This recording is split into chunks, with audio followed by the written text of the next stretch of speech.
Assalamu alaikum wa rahmatullahi wa barakatuh. Baada ya kumshukuru Mwenyezi Mungu na kuzitaka rehma na amani zimwendee mtume wetu Muhammad sallallahu alaihi wasallam, tunaendelea na kipengele chetu cha pili.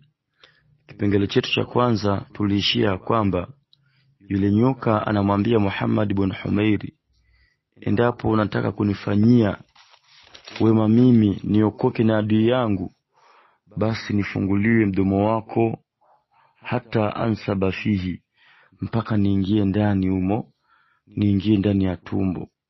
Muhammad ibn Humairi akawa anaogopa kwa kusikia, akasema Wallahi, naogopa usije ukaniua. Yule nyoka kamjibu Muhammad ibn Humairi, la wallahi la aqtuluka, akamwambia siwezi nikakuua kabisa, na mwapia Mwenyezi Mungu, endapo nitakuua basi Allah ni shahidi wa hili, naomba unisaidie. Basi Muhammad ibn Humairi baada ya kusikia hivyo akafungua mdomo wake, fansabati fihi, yule nyoka akawa anaingia. Alipoingia mpaka tumboni, akakaa muda si mrefu, kuna bwana akaja ameshika panga linang'aa, akamuuliza Muhammad ibn Humairi, laqita adui, umekutana na adui yangu, naomba unieleze, hujamwona adui yangu? Muhammad ibn Humairi akamuuliza, adui yako ni nani? Yule bwana akasema, nyoka. Hujamwona nyoka kapita? Muhammad ibn Humairi akasema, la, sijamuona. Kumbe ukweli anaujua, yuko tumboni, lakini akasema la kwa ajili ya kumstiri. Basi yule bwana akaondoka. Ikapita muda kidogo, yule nyoka akamwambia Muhammad ibn Humairi, hebu angalia, je, adui yangu amekwisha ondoka? Muhammad ibn Humairi akaangalia kulia, kushoto, mbele, nyuma, akamwambia yule bwana, yule nyoka, kwamba adui yako amekwisha ondoka, sasa uweze kutoka, utoke humu tumboni. Yule nyoka akamwambia Muhammad ibn Humairi, akamwambia, ya Muhammad ibn Humairi, ikhtar wahidatan, Muhammad ibn Humairi, chagua mojawapo, minal ithnaini, kati ya mambo mawili. Muhammad ibn Humairi akamuuliza yule nyoka, mambo yapi?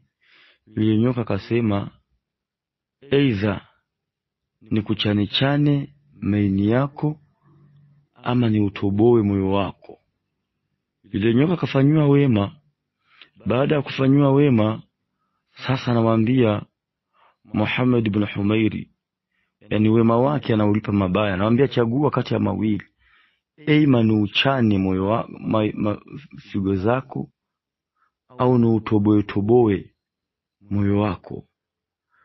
Muhammad ibn Humairi aliposikia hivyo, qala subhanallah, ametakasika Mwenyezi Mungu. Anamwambia ile nyoka, iko wapi ahadi ambayo uliniahidi kwamba nikustiri, nikufiche, hautaniua, baada ya adui yako kuondoka utatoka? Ahadi iko wapi? Ile nyoka akamuuliza, akamwambia Muhammad ibn Humairi, Muhammad ibn Humairi, umesahau adui wetu?